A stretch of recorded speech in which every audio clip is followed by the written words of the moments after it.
On m'a demandé de vous lire un extrait de mon livre, alors je vais le faire volontiers, mais je veux préciser quand même que dans ce livre, les images ont beaucoup d'importance.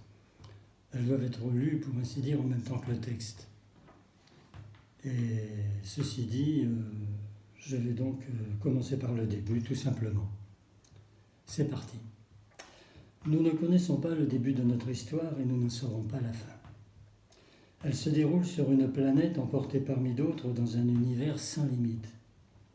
La science nous apprend que le monde existe depuis des milliards d'années et qu'il a subi des bouleversements climatiques, des chauds et froids créateurs de vapeur.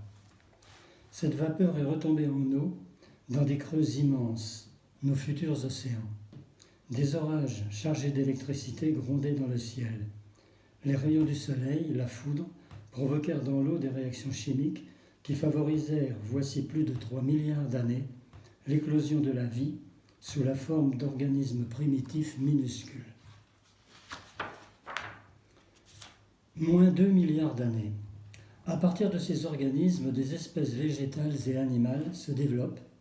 Certaines survivent, d'autres se transforment ou disparaissent. Plusieurs millions d'années passent, une éternité. Quelques primates commencent à ressembler à des hommes. Moins 3 milliards d'années. Parmi eux, Homo erectus, homme debout, cueilleur et chasseur. Il ne se débrouille pas trop mal. Moins 400 000 ans. Un autre bipède évolue en Afrique. Ses cris deviennent un langage qui l'élève au rang d'Homo sapiens, homme qui sait, c'est-à-dire nous. Oui, nous. Nous n'avons pas fondamentalement changé depuis 150 000 ans. Revenons en arrière jusqu'à cette époque lointaine et observons-nous. Déjà inventifs et industrieux, nous fabriquons des outils rudimentaires, nous faisons du feu. Nous vivons dispersés, en petits groupes.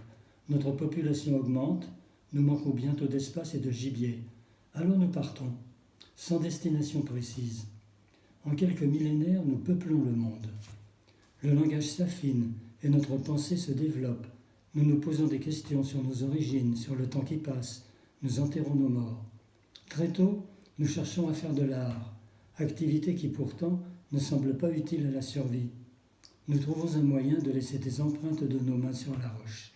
Dans quelques millénaires, nous saurons peindre et dessiner.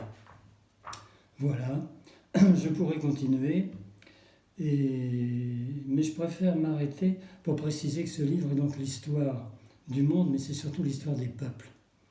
Et l'histoire des peuples commence comme je l'ai commencé à l'instant, et à cette époque, c'est vrai qu'on pouvait parler de nous en disant nous. Et on a pu le faire pendant très longtemps. Mais il s'est passé énormément de choses, des millénaires, des centaines d'années ont passé, et on arrive à moins 700, avant Jésus-Christ.